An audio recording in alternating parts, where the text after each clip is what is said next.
Halo teman-teman, selamat datang di podcast Warna Nusantara. Karena setiap warna punya cerita.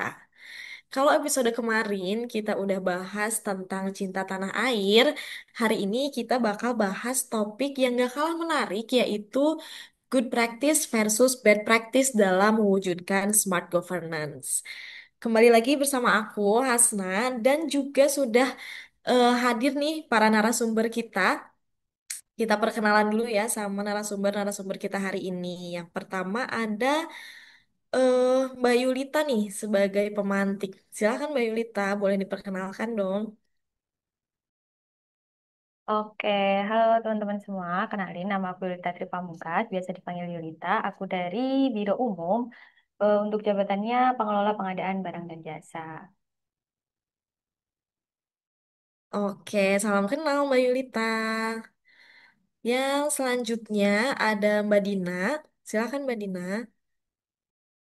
Halo, saya Dina Elsinawati. Saya dari Biro Hukum. Jabatan saya itu analis anggaran ahli pertama. Oke, salam kenal ya Mbak Dina.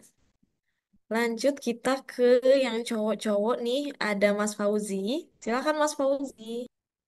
Halo, perkenalkan nama saya Imam Fauzi, biasa dipanggil Fauzi. Saya di Biro Umum, saya mengemban tugas sebagai peranata komputer ahli pertama. Oke, dan yang terakhir ada Mas Yayan. Silakan Mas Yayan.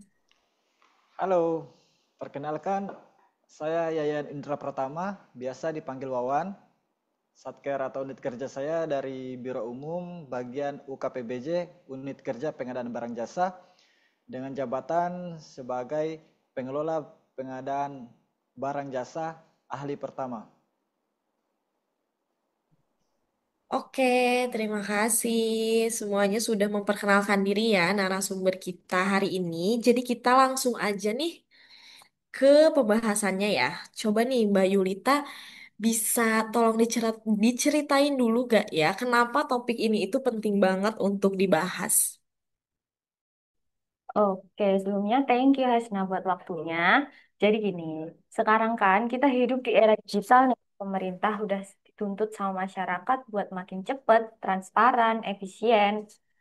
Nah, smart governance itu bukan cuman soal pakai aplikasi atau digitalisasi aja, tapi soal gimana sih aparatur itu bisa kerja cerdas, berintegritas, dan kolaboratif.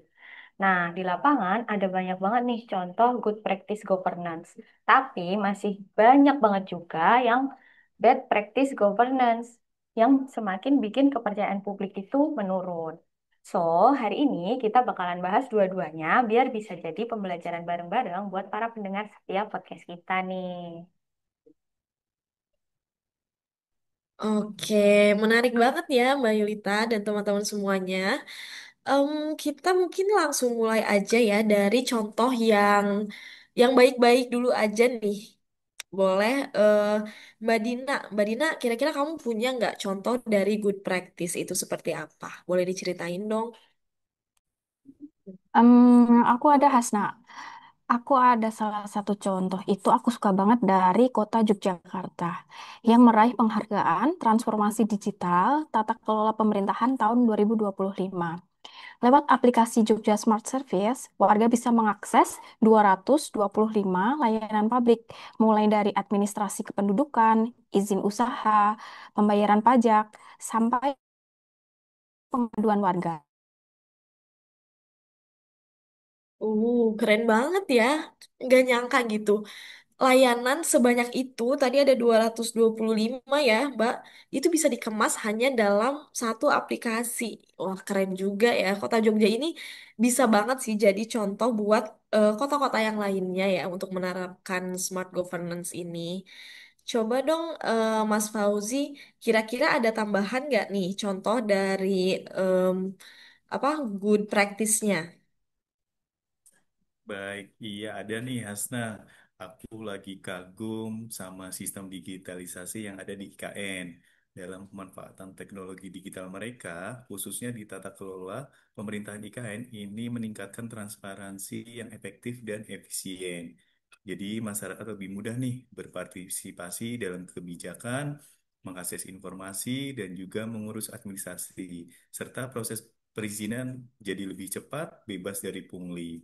Hal ini memperkuat citra IKN sebagai kota yang cerdas.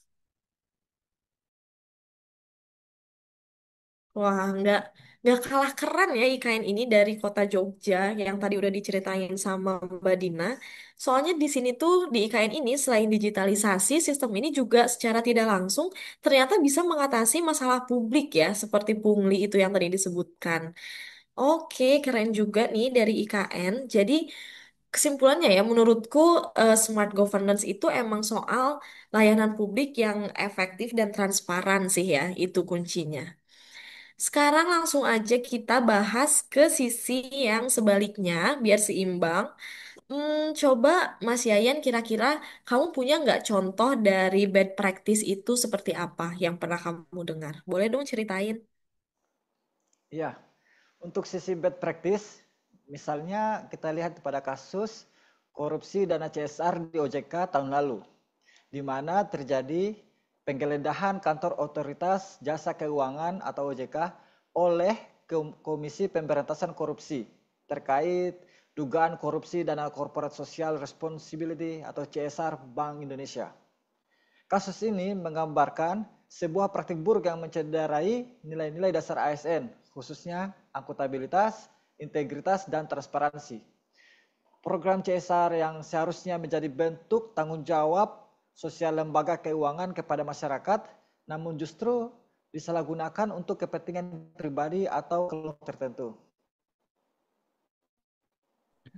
Nah, betul banget nih, Mas Yayan. Emang korupsi ini salah satu permasalahan yang sulit sekali ya untuk dihilangkan di Indonesia ini gitu ya, kayak korupsi.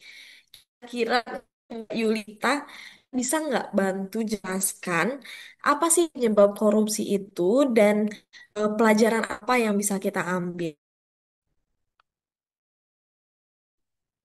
Oke, sebenarnya kalau kita tarik benang merah, sebenarnya penyebab utamanya biasanya karena lemahnya sistem pengawasan dan rendahnya integritas setiap masing-masing individu. Supaya nggak terulang, kita tuh perlu memperkuat budaya pengawasan internal berbasis digital dan menanamkan nilai-nilai berakhlak sejak awal karir ASN.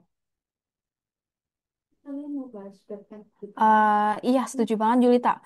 Selain korupsi, ada juga praktik bad governance seperti joki ASN. Karena sistem pengawasan yang masih belum siap. Artinya, ASN harus terus belajar teknologi baru, biar nggak ketinggalan dan nggak gampang ditipu oleh masyarakat.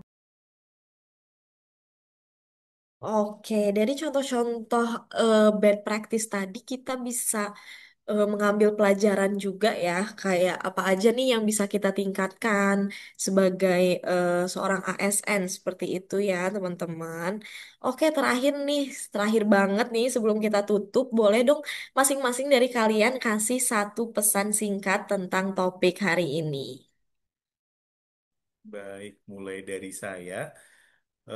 Jika ingin menjadi ASN yang cerdas, mulailah dari diri sendiri, layani dengan hati, jangan takut untuk berubah. Dari saya itu, terus tingkatkan kompetensi dan kolaborasi, karena smart governance itu kerja tim ya, bukan kerja satu orang. Kalau dari saya, pegang teguh integritas, karena tanpa itu, secanggih apapun sistemnya, hasilnya nggak akan bermakna. Setuju banget nih sama semua statement para narasumber kita. Intinya, smart governance start with smart people, yang dimulai dari ASN yang berakhlak. Oke, keren banget. Tepuk tangan dulu buat kita semua.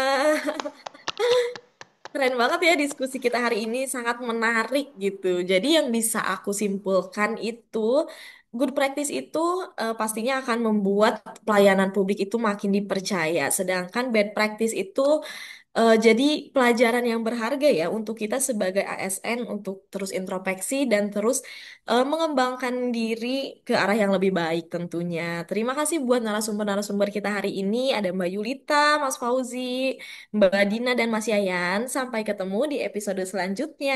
Bye.